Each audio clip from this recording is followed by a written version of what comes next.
Hey everyone, welcome to the Teacher Support Network, your go-to podcast for helping busy teachers and educators like yourself create more inclusive classrooms, foster effective teacher collaboration, and focus on your own well-being in the process.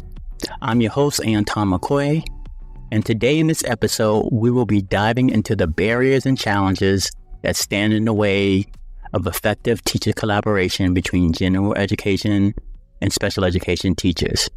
So let's get it started. So in the last episode, we looked at 3 benefits of collaboration between Gen Ed and SpEd teachers.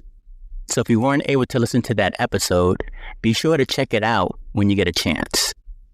But today we're going to break down 3 common challenges Gen Ed and SpEd teachers face when collaborating and working together to support students with disabilities in the classroom. Let's start with what I think is one of the biggest challenges teachers face, and that is one of time, or rather the lack of it. You and I both know that teachers have some of the busiest jobs out there in the professional world, and there's usually more to do in a school day than time actually allows. I mean, let's look at some of the important activities that consume your time throughout the school day. 1, sometimes you have teaching different subjects throughout the school day, like as an elementary teacher, or teaching through different class periods or blocks as middle and high school teachers. We have grading, lesson planning, IEP meeting prep, the actual IEP meetings, case management, and other tasks like emails, staff meetings, and other committee meetings you may be a part of. I think you get the picture. So finding time for general ed and SpEd teachers to communicate about student needs, discuss co-teaching lessons and plans if that's your school model, and so forth, sometimes seems impossible. And yes, you may try to do it on the fly like I used to do while passing each other in the hallway or in the staff room while getting your mail or maybe making photocopies. But we all know that's not the most effective way to communicate or have deeper focused conversations about our students with disabilities. So what is one way to fix this? Well, both teachers have to look at their schedules. You have to both look at your schedules and see where you can carve out some times where both of you can meet, and preferably on a somewhat consistent basis, because consistency will make it even better. And even if it's just for 15 to 20 minutes of a block of time, then be really intentional with your time during the meeting. Determine what the meeting is going to be about, who or what you're going to be focusing on, and then come up with proactive solutions to support your students or student in a way that they need it. Now let's talk about another common challenge to general ed and SpEd teacher collaboration.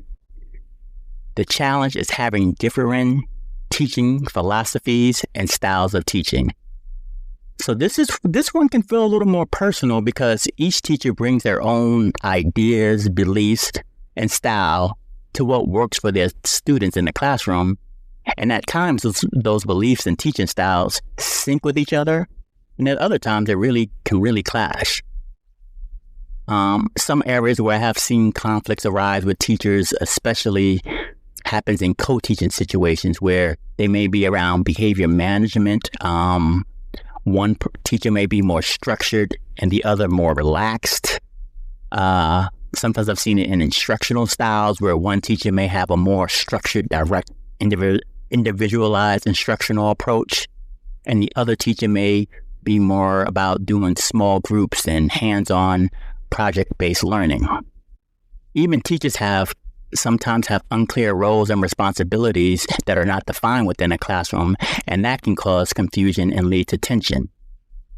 This can happen between Gen Ed and SpEd teachers, but it also can happen with instructional assistants and support staff that work with you as well. There's no easy answer to this challenge. However, the key is really to just have honest, real conversations about your teaching beliefs and styles. Remember in the last episode on the benefits of collaboration, we discussed how sometimes our differences in training and expertise was a real asset and can be a real asset in how teachers can learn from one another, gain new strategies and perspectives that really benefit all students. So the question to consider for both teachers is this: how can you both align your teaching approaches, philosophies, and styles to create more consistent positive experiences for your students and improve their learning in the process? Remember, Gen Ed and SpEd teacher collaboration is about compromise and shared vision for the benefit of not your students, not my students, but our students. Going back to that inclusive mindset we talked about in the first episode. It will take time and patience, and that is why taking time and finding time in your schedule to address these concerns, if they arise, is so crucial. So, try to find that time where you can talk about your differences and just see how you can have them be an asset for your students and each other rather than a source of tension. So now let's address the third and last teacher collaboration challenge we are going to discuss in this episode, which is insufficient practical training. Often when inclusive education happens in our schools, it's done with the intention of supporting students with special needs with their non-disabled peers so they can thrive and succeed. But often Gen Ed and SpEd teachers and even support staff lack the proper training needed to implement these inclusive practices and strategies in their classrooms, and also just like ways to co-teach effectively. It's like merging two different environments and groups of teachers together and asking them to make the relationship work for the sake of the kids with little to no support or training in this area. Now, this is not true in all school environments, and many schools and districts do offer more formal training and collaboration planning time in their schools during professional development. But that isn't the case everywhere, because I have worked within schools myself and with teachers who desire more training and support and planning time to collaborate together, but it isn't available. So they feel like they're alone, or you can feel like you're alone and you have to figure it out for yourself. This is often a very defeating place to be in because you desire to have the tools and confidence to support your students the best way you can. This one is hard because there's no easy answer to this challenge. Because there are many factors that play into it, and sometimes it's above what you can always do. So here's what I recommend in terms of like trying to address this challenge. One, requesting ongoing professional development from your admin in this area, like going to them and saying, hey, like we really need some support. Our team needs support in this area. What kind of professional development maybe we can do within our school or in a staff meeting. If that doesn't always work, seek it out yourself. There's places and areas that can do that. You know, one of the reasons why I'm doing this podcast is really to help support you in this area. So hopefully this could be a resource for you as well. Finding a trusted mentor and coach that can give you and your teaching team guidance and support is another way you can go as well. What I would say is this: just be proactive in what you do, because sometimes you have to seek out the training that you need. And sometimes the people who can help or who want to help don't always know what you need.